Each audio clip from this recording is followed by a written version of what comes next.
True War Encounters, Jake McNasty, McNiece. The weight of steel and memory. The detonation cord lies coiled in Jake McNiece's mud-caked hands like a yellow serpent, its waxy coating slick with Norman rain. 40 yards ahead, the stone bridge spans a swollen creek, its arches dark against the pre-dawn sky. Intelligence had promised the Wehrmacht would push armor across this crossing within hours, assuming the scattered remnants of the 506th PIR couldn't deny it to them first. McNiece crouches behind the collapsed wall of what had been a farmhouse 12 hours ago, before the Luftwaffe decided to redecorate the Norman countryside. His TNT satchel sits heavy against his thigh, the canvas dark with moisture that makes everything uncertain. Primer cord, blasting caps, the mechanical reliability of a wooden detonator, all of it compromised by 3 hours of steady rain that turned their drop zone into a muddy nightmare. Staff Sergeant McNiece had earned his nickname McNasty through a combination of insubordination and results that made his superiors simultaneously want to court-martial him and pin medals on his chest. The Filthy 13 operated in that grey area between discipline and effectiveness, where haircuts mattered less than knowing exactly where to place explosive charges for maximum psychological impact on enemy armor. The mission brief had been textbook simple: establish defensive positions around the bridge, deny the crossing to German forces, hold until relieved. What the intelligence officer hadn't mentioned was that half their equipment would scatter across 3 miles of bocage country when unexpected flak turned their night drop into an improvised disaster. Now McNiece sat with maybe 60% of his planned explosives, questionable fuses, and a growing certainty that following orders exactly might get everyone killed. "Sarge," Ragsman whispers from his position near the broken gate. "German patrol just cleared the north approach. They're not rushing, but they're coming." Private Ragsman had volunteered for the airborne to escape a court-martial back in Georgia. Most of the Filthy 13 carried similar stories. Men the regular army considered problems until someone needed volunteers for missions other units wouldn't touch. Now Ragsman peers through the morning fog with the nervous intensity of someone who understands that survival often depends on making the right choice between bad options.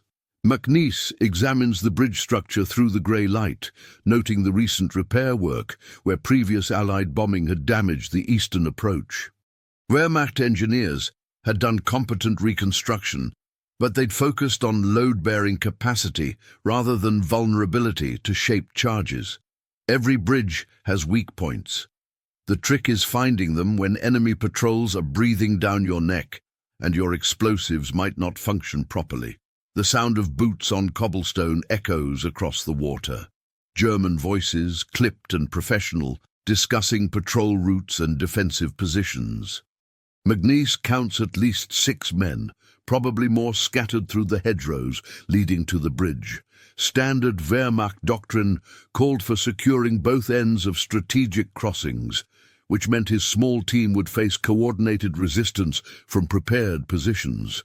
Private Bowers emerges from the ruins of a barn, carrying salvaged blasting caps in a dented cigarette tin. His uniform bears the distinctive mud stains and torn patches that mark paratroopers who've had hard landings in unfriendly territory. The caps look functional, but appearances deceive when moisture and rough handling compromise delicate mechanisms designed to initiate explosive charges with split-second timing. "Found these buried under some rubble," Bowers reports quietly. "Can't vouch for the primers, but they're all we've got." McNiece accepts the tin with hands that show the characteristic tremor of men who've handled too much live ordnance under fire.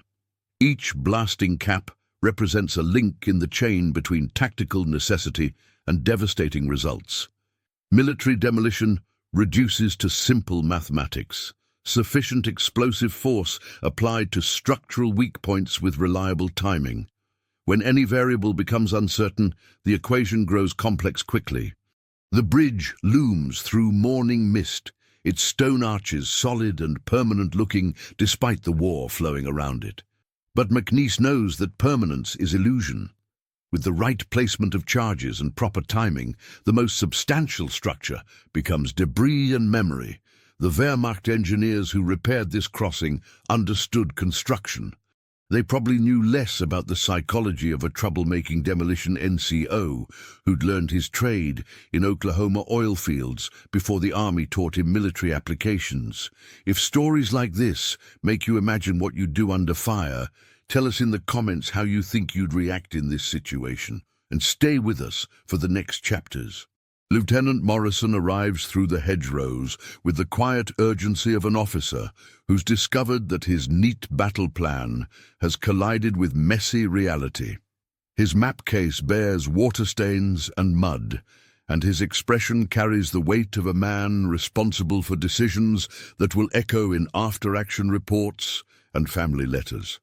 The 506th PIR had scattered across the Norman countryside like seeds in a hurricane, and now company commanders faced the challenge of conducting coherent operations with fragments of units and improvised equipment.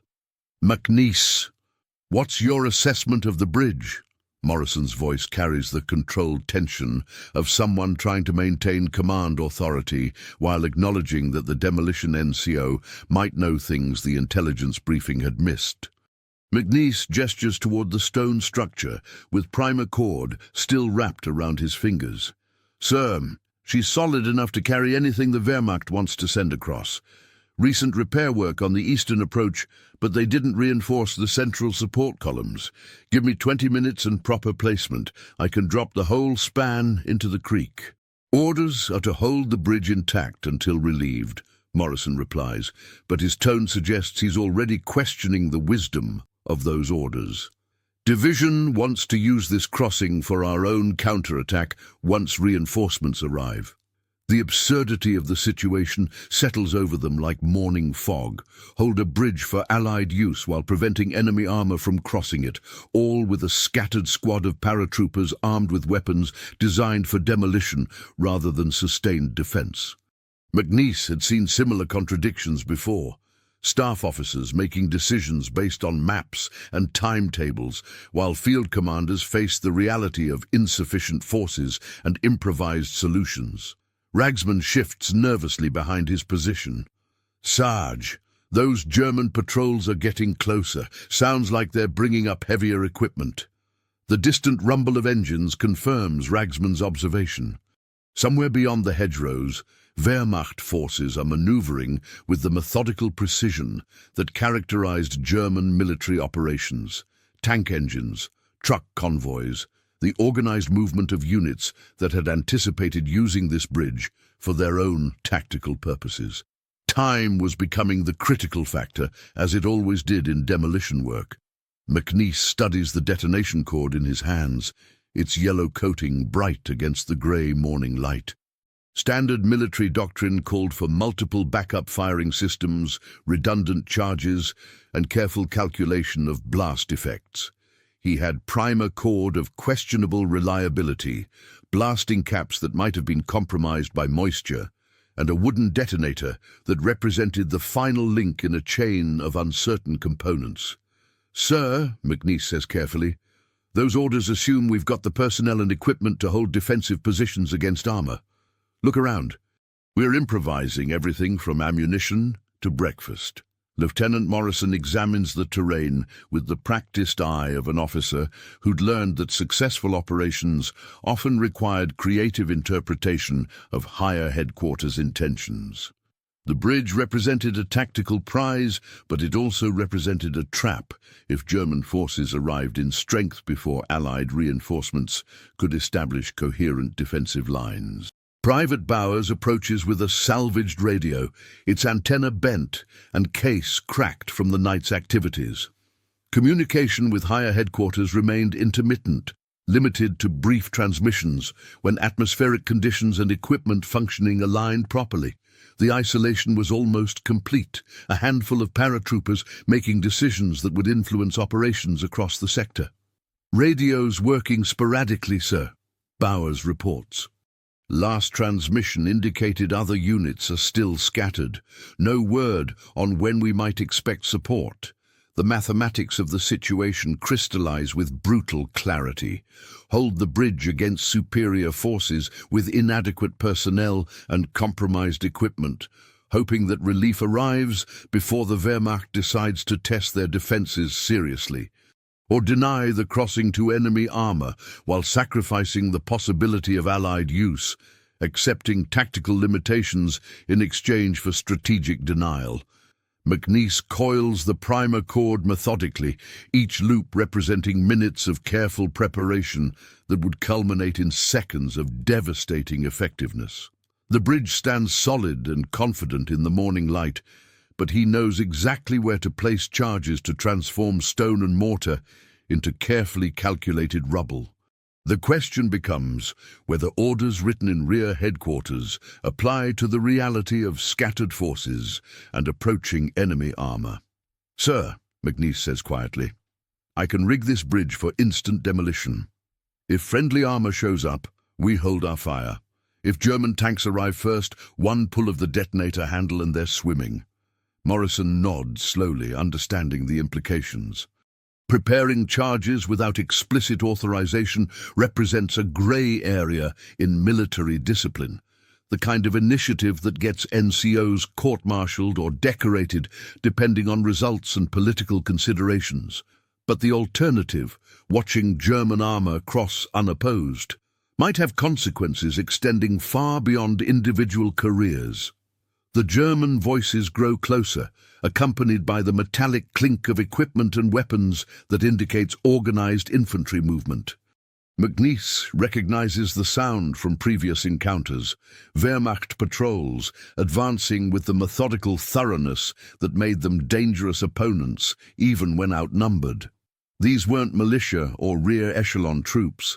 These were experienced soldiers who understood how to clear defensive positions and secure strategic objectives.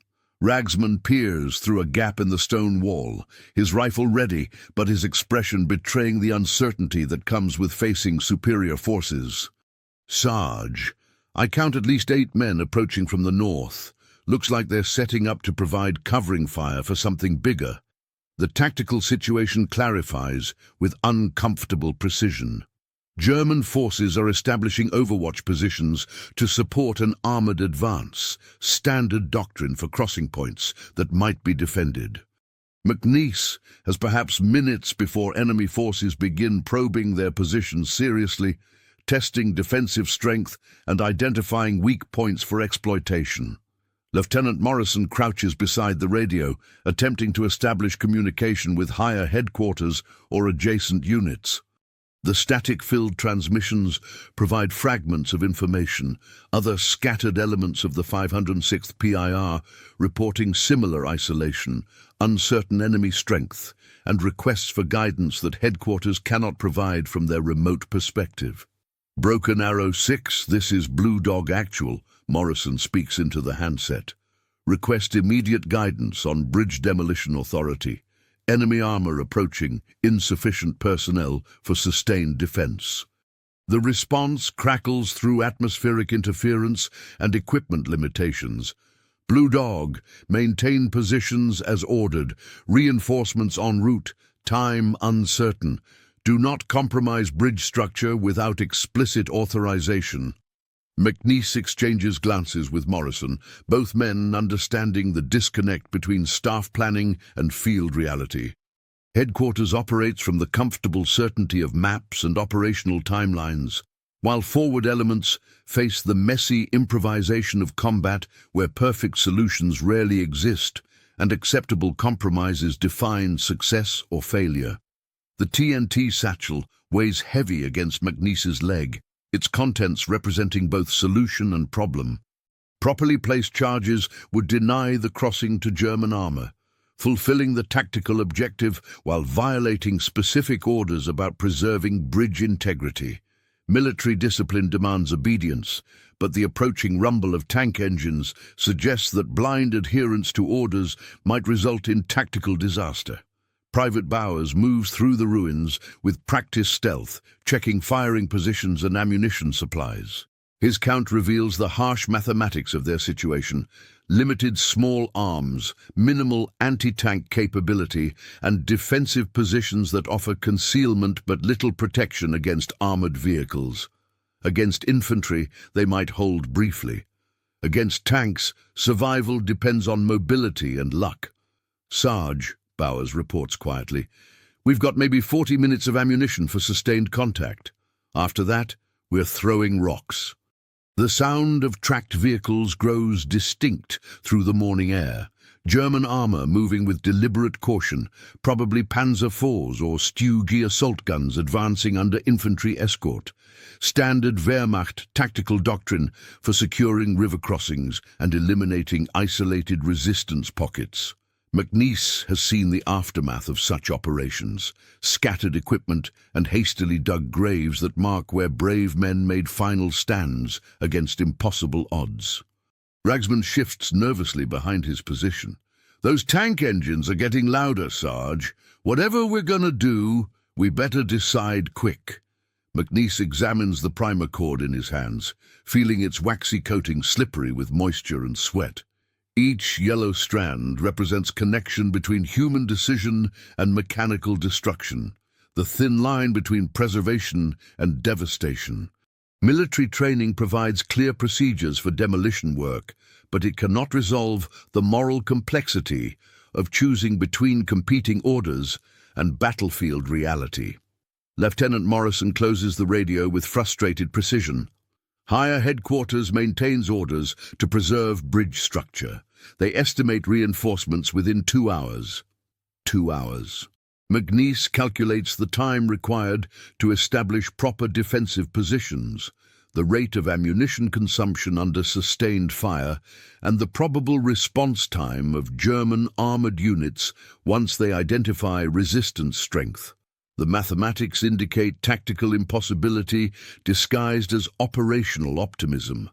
The bridge stands solid in the strengthening daylight, its stone arches reflecting centuries of engineering confidence. But McNiece knows that confidence is illusion. With proper placement of explosive charges and reliable detonation, the most permanent structure becomes temporary memory. The question becomes whether following orders exactly serves the larger tactical situation or merely preserves the comfortable certainty of administrative compliance. Would you follow the orders exactly, or trust what your own eyes and instincts tell you in a moment like this? Comment which path you'd take, and share this episode with someone who loves real human stories from history. The first German tank emerges from the tree line like a steel predator, testing unfamiliar territory. Its angular silhouette cuts through morning mist with mechanical confidence, tracks grinding against cobblestone as it approaches the bridge. McNiece recognizes the profile, a Panzer IV, probably equipped with the long-barreled gun that made it dangerous to anything the Allies could field at this stage of the Normandy campaign. "Jesus," Ragsman whispers, "that's a big son of a bitch." The tank commander's head appears in the cupola, scanning defensive positions with experienced caution. Behind the Panzer, infantry advance in tactical formation, using hedgerows and farm buildings for cover while maintaining fields of fire toward suspected American positions. This is no probe or reconnaissance. This is deliberate assault preparation by troops who understand their business. McNiece grips the wooden detonator box, feeling its rough surface slick with sweat and rain. The firing mechanism consists of a spring-loaded plunger connected to electrical wire that leads to carefully placed charges along the bridge's structural supports. Depression of the plunger sends current through the circuit, detonating blasting caps that initiate TNT charges with devastating efficiency, assuming moisture hasn't compromised the connections. Lieutenant Morrison crouches beside him, field glasses focused on the approaching armor. "McNiece, how long do you need to rig the bridge properly?" "Sir, charges are already in place. Just needs the final connections and a prayer that wet primer cord still burns true." The tactical situation crystallizes with brutal simplicity. German armor advancing with infantry support against scattered paratroopers, armed primarily with small weapons and improvised explosives. Standard doctrine calls for immediate withdrawal to defensive positions that offer better fields of fire and escape routes. But withdrawal means abandoning the bridge to enemy use, potentially compromising Allied operations across the sector. The Panzer reaches the bridge approach, its commander scanning for defensive positions while maintaining radio contact with supporting units. McNiece can hear the engine note change as the driver shifts gears, preparing to cross water that separates German-held territory from contested ground where scattered American forces maintain tenuous positions. Private Bowers opens fire from a concealed position, his M1 Garand cracking with distinctive 8-round clips. The bullets spark harmlessly off armored plating, but they reveal his position to German infantry, who respond with concentrated machine gun fire that chews chunks from the stone wall protecting him. Tactical firefight erupts with the sudden intensity that characterizes close-range combat between experienced opponents. "Bowers, fall back," Morrison shouts above the gunfire. "Ragsman, covering fire!" The German tank commander drops into his turret as the Panzer begins crossing the bridge, tracks grinding against stone with mechanical confidence. 50 tons of steel and explosive advancing toward positions held by men armed with rifles and determination. McNiece watches through the detonator sight, his thumb resting on the plunger that represents final connection between tactical necessity and devastating results. The bridge trembles under tank weight, stone arches absorbing mechanical stress they were designed to bear. But McNiece has placed explosive charges at precisely calculated points where structural failure would collapse the entire span into creek water below. Engineering knowledge applied to destructive purpose, turning permanent construction into temporary obstacle. German infantry advance behind their armored support, using standard tactics for clearing defended positions. Machine gun teams establish covering fire while assault sections move by bounds, advancing through terrain that offers concealment from American small arms. Professional soldiers executing doctrine learned through years of successful operations across Europe. The Panzer reaches the bridge center, exactly where McNiece has positioned his primary charges. Timing becomes critical. Detonate too early, and the tank might survive on solid ground. Too late, and it achieves the far side where German engineers can establish bridging equipment for follow-on forces. The mathematics of demolition reduced to split-second decisions made under extreme pressure. Ragsman's rifle falls silent as he reloads, exposed position making him vulnerable to German machine gun fire. Muzzle flashes erupt from hedgerows as Wehrmacht infantry identify American positions and concentrate their fire accordingly. The tactical balance shifts decisively toward superior German numbers and firepower. McNiece's thumb tightens on the detonator plunger, feeling the spring tension that represents final barrier between decision and consequence. 30 years later, in quiet Oklahoma nights, he will remember this moment with crystalline clarity. The weight of steel against stone, the sound of boots on cobblestone, and the terrible mathematics of choosing between competing loyalties when no perfect solution exists. McNiece hesitates. The official report will never mention this moment, the 3 seconds when his thumb freezes on the plunger while German infantry surge across the bridge behind their tank. What stops him isn't fear or tactical consideration, but the sudden recognition of voices echoing off stone walls. Young voices, barely older than his brother back in Oklahoma.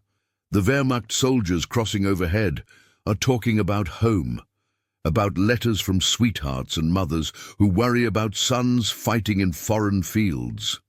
The words are German, but the sentiment translates universally. Boys trying to stay alive long enough to see familiar faces again. "Mein Gott," one voice carries clearly.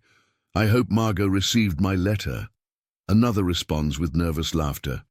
"Your girl probably forgot you already, Klaus. Pretty girls don't wait for ugly soldiers. Standard military banter, the kind of conversation that fills tense moments when young men face uncertainty with borrowed courage. McNiece has heard identical exchanges in English, delivered by American paratroopers trying to maintain morale while advancing toward objectives that might cost everything. The universal language of soldiers who understand that survival often depends on pretending fear doesn't exist. Lieutenant Morrison notices his hesitation. "McNiece, what's wrong?" "Nothing, sir." McNiece lies, his thumb still frozen on the plunger. But something fundamental has shifted in those 3 seconds. The tactical situation remains unchanged. German armor crossing a strategic bridge, while American forces lack capability to stop them conventionally. But the human dimension has complicated the mathematical certainty of demolition work. The Panzer reaches the far side of the bridge, tracks grinding against stone as it achieves solid ground beyond the explosive charges. Behind it, German infantry continue crossing in tactical formation, their voices mixing with boot sounds and equipment noise. McNiece has missed the optimal detonation window, the precise moment when maximum enemy personnel would have been concentrated on the structure. Ragsman's position erupts in machine gun fire as German forces locate his hiding spot behind the collapsed wall. Stone fragments explode around him as he attempts to withdraw towards secondary positions, his rifle providing inadequate response to concentrated automatic weapons. The tactical balance shifts decisively as superior German firepower begins systematically eliminating American defensive positions. "We're getting chewed up, sir," Bowers shouts from his concealed position. "Either we blow that bridge now, or we withdraw before they flank us." Morrison examines the tactical situation with growing desperation. German armor has achieved the crossing and established overwatch positions that dominate the surrounding terrain. Infantry continue advancing with professional competence, using fire and movement to clear suspected defensive positions. The window for effective demolition is closing rapidly. McNiece stares at the detonator, understanding that his hesitation has compromised the mission, not through cowardice or tactical error, but through a moment of human recognition that complicated the brutal simplicity of military necessity. The charges remain in position, still capable of destroying the bridge, but now the explosion would serve denial rather than destruction of enemy forces.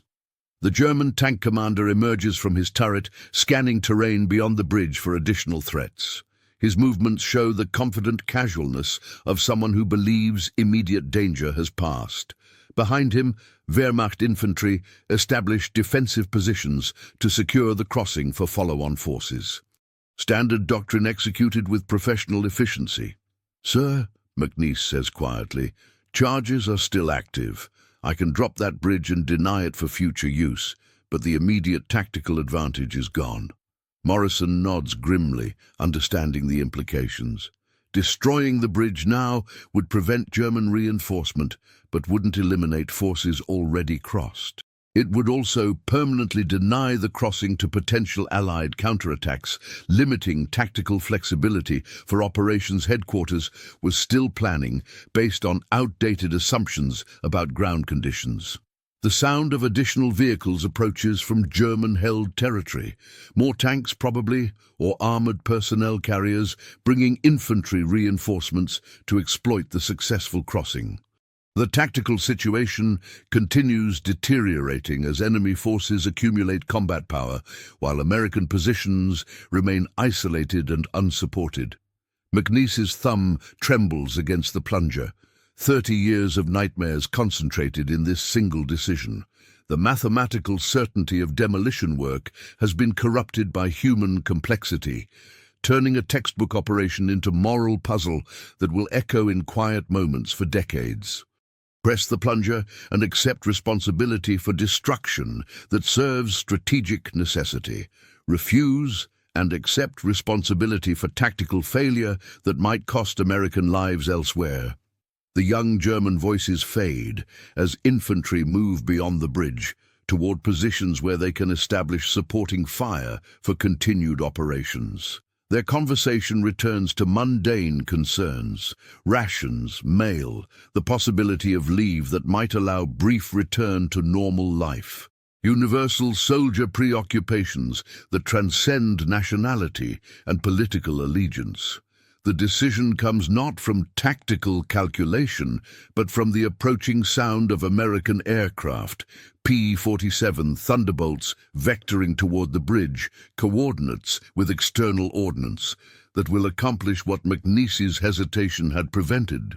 Lieutenant Morrison confirms the strike through his radio, coordinating withdrawal routes that will clear friendly forces from the target area before high explosives arrive. All stations, Blue Dog Actual, Morrison transmits. Friendly air inbound, 2 minutes.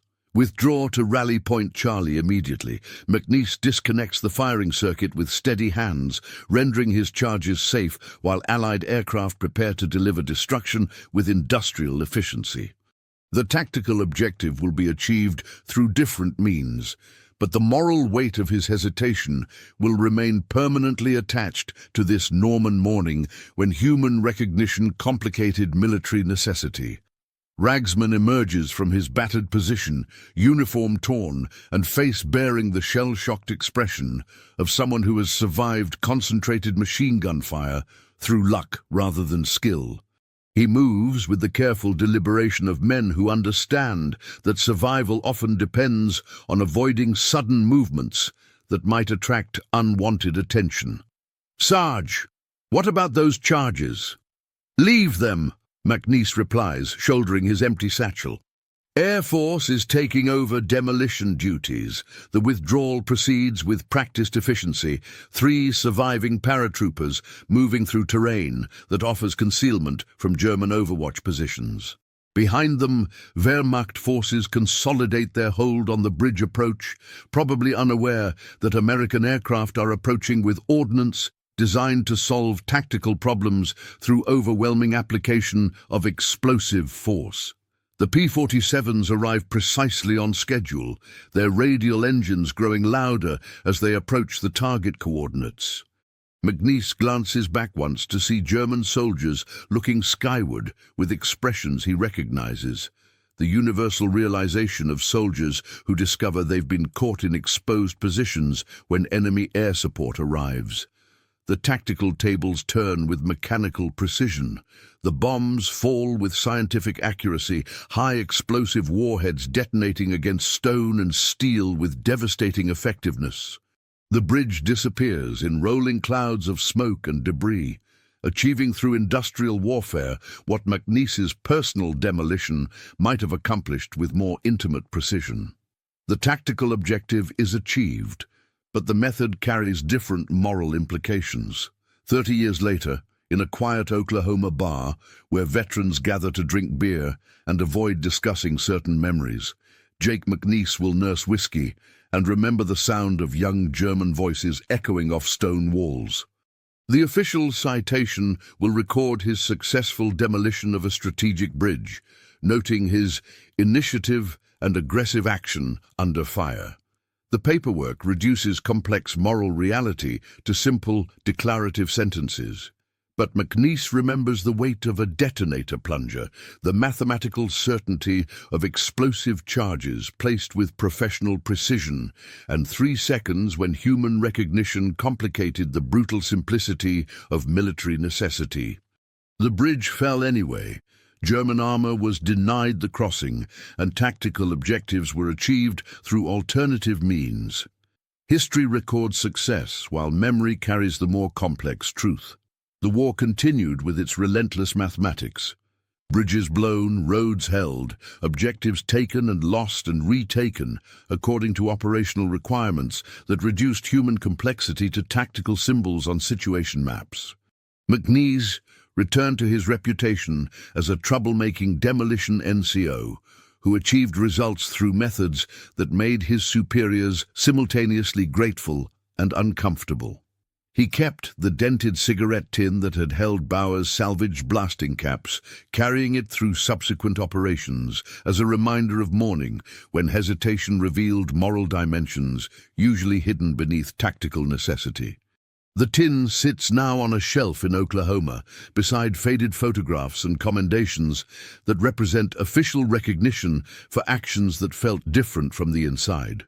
Sometimes, when freight trains cross steel bridges near his home, McNiece hears echoes of young voices speaking German in Norman fog. The sound carries him back to stone arches and wet primer cord, to the weight of decisions made in seconds that echo through decades. The mathematics of war reduce such moments to tactical success or failure, but memory preserves the human cost attached to simple acts of pressing spring-loaded plungers that change everything forever. The legend speaks of bridges blown and tactical genius, but Jake McNiece remembers the silence, heavier than shell fire, that followed 3 seconds of hesitation when humanity interrupted the mechanical certainty of demolition work.